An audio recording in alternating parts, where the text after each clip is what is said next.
ಇನ್ನು ಕೆಫೆಯಲ್ಲಿ bomb ಸ್ಫೋಟಿಸಿದಂತ bomber ಪತ್ತೆಗಾಗಿ ನಡೀತಾ ಇರುವಂತ ತನಿಖೆ ಹೇಗೆ ನಡೀತಾ ಇದೆ? ನಿನ್ನೆ ಸಭೆ ನಡೆಸಿದಂತ ಗೃಹ ಸಚಿವ ಪರಮೇಶ್ವರ್ ಏನ್ ಹೇಳಿದ್ದಾರೆ? ಖತರ್ನಾಕ್ ಬಾಂಬರ್ ಹಾಕಿಕೊಂಡಿದ್ದಂತ 1.5 ಗಂಟೆಗಳ ಸ್ಕೆಚ್ ಏನೇನಾಗಿತ್ತು ಬನ್ನಿ ನೋಡ್ಕೊಂಬೋಣ ಈ ರಿಪೋರ್ಟ್ ನಲ್ಲಿ.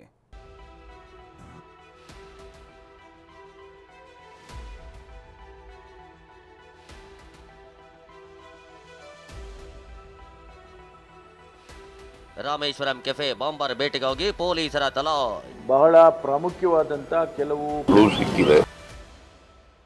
8 ತಂಡ 6 ಆಯಾಮ, ಶಂಕಿತನಿಗಾಗಿ ತೀವ್ರಗೊಂಡ ಶೋಧ.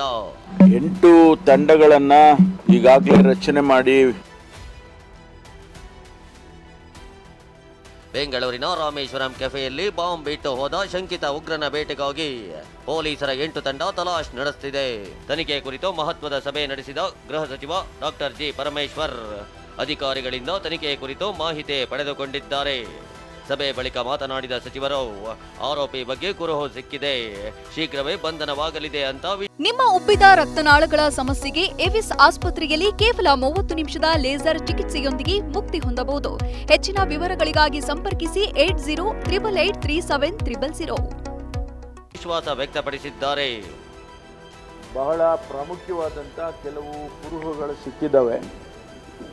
ಅದನ್ನ ಉಪಯೋಗ ಮಾಡಿಕೊಂಡು ಆದಷ್ಟು ಶೀಘ್ರವಾಗಿ ಅವರನ್ನ ಆ ವ್ಯಕ್ತಿಯನ್ನ ಅರೆಸ್ಟ್ ಮಾಡ್ತಕ್ಕಂಥ ಕೆಲಸವನ್ನ ಪೊಲೀಸ್ ಮಾಡುತ್ತೆ.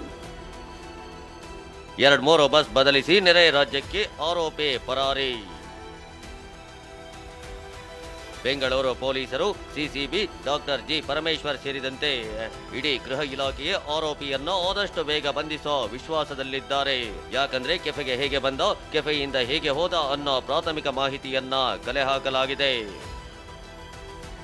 ರಾಮೇಶ್ವರಂ ಕೆಫೆಯಿಂದ 1 ಕಿಲೋಮೀಟರ್ ವರೆಗಿನ ಸಿಸಿ ಕ್ಯಾಮೆರಾ ಪರಿಶೀಲನೆ ನಡೆಸಿದ ಪೊಲೀಸರಿಗೆ 1 ಕಿಲೋಮೀಟರ್ ದೂರದಲ್ಲಿ ಅಂದ್ರೆ ಗ್ರಾಫೈಟ್ ಇಂಡಿಯಾ ಸರ್ಕಲ್ನಲ್ಲಿ ಆರೋಪಿಯ ಚಲನವಲನ ಸಿಕ್ಕಿದೆ.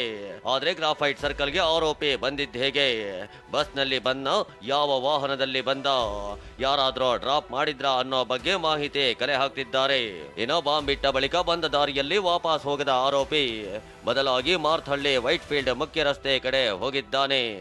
100 ಮೀಟರ್ ನಡೆದುಕೊಂಡು ಹೋಗಿ ಬಸ್ ಏರಿರೋ ಆರೋಪಿ ವೈಟ್ ಫೀಲ್ಡ್ ಮುಖ್ಯ ರಸ್ತೆಯಲ್ಲಿ ಬಸ್ ಇಳಿದಿದ್ದಾನೆ. ಇದಾದ ನಂತರ ಮತ್ತೆ ಯಾವ ಮಾರ್ಗದಲ್ಲಿ ಹೋಗಿದ್ದಾನೆಂಬ ಮಾಹಿತಿ ಗೊತ್ತಾಗಿಲ್ಲ. ಯಾಕಂದ್ರೆ ಮಾರ್ಗ ಮಧ್ಯೆ ಶರ್ಟ್ ಮತ್ತು ಪ್ಯಾಂಟ್ ಬದಲಿಸಿ ಹೋಗಿರೋ ಅನುಮಾನವೂ ಇದೆ. ಪರಾರಿಯಾಗಲು ಪಕ್ಕಾ ಪ್ಲಾನ್ ಮಾಡಿಕೊಂಡೇ ಬಾಂಬ್ ಇಟ್ಟಿದ್ದ ಶಂಕಿತ. ರಾಮೇಶ್ವರಂ ಕೆಫೆಯಲ್ಲಿ ಬಾಂಬ್ ಇಟ್ಟ ಬಾಂಬರ್ ಪಕ್ಕಾ ಪ್ಲಾನ್ ಮಾಡಿಕೊಂಡೇ ಬಾಂಬ್ ಇಟ್ಟಿದ್ದಾನೆ ಅನ್ನೋದು ಗೊತ್ತಾಗಿದೆ. 1.5 ಗಂಟೆ ಟೈಮ್ ಗ್ಯಾಪ್ ಇಟ್ಕೊಂಡೇ ಬಾಂಬ್ಗೆ ಟೈಮ್ ಫಿಕ್ಸ್ ಮಾಡಿದ್ದಾನೆ. ಸ್ಥಳೀಯವಾಗಿ ಸಿಗೋ ಕೆಮಿಕಲ್ಸ್ ಬಳಸಿ ಬಾಂಬ್ ತಯಾರಿಕೆ. ಕೆಫೆ ಬಾಂಬ್ ಬ್ಲಾಸ್ಟ್ನ ಮತ್ತಷ್ಟು ರಹಸ್ಯಗಳು ಬಯಲಾಗಿವೆ. ಸ್ಥಳೀಯವಾಗಿ ಸಿಗೋ ಪೊಟ್ಯಾಷಿಯಂ ನೈಟ್ರೇಟ್ ಮತ್ತು ಹೈಡ್ರೋಜನ್ ಪರಾಕ್ಸೈಡ್ ಬಳಕೆ ಮಾಡಿ ಬಾಂಬ್ ತಯಾರಿಸಿರೋ ಶಂಕೆ ಇದೆ. ಇನ್ನು church street blast case, Mangaluru cooker ಕೇಸ್ನಲ್ಲೂ ಒಬ್ಬನೇ ಬಾಂಬ್ ಇಟ್ಟಿದ್ದಾನೆ. ಇದೇ ಮಾದರಿಯಲ್ಲಿ ರಾಮೇಶ್ವರಂ ಕೆಫೆಯಲ್ಲೂ ಒಬ್ಬನೇ ಬಾಂಬ್ ಇಟ್ಟಿರೋದ್ರಿಂದ ಸ್ಫೋಟದ ಹಿಂದೆ ISIS ನೆರಳು ಏನಾದ್ರೂ ಇದೆಯಾ ಅನ್ನೋ ಬಗ್ಗೆ ಪೊಲೀಸರು ತನಿಖೆ ನಡೆಸುತ್ತಿದ್ದಾರೆ.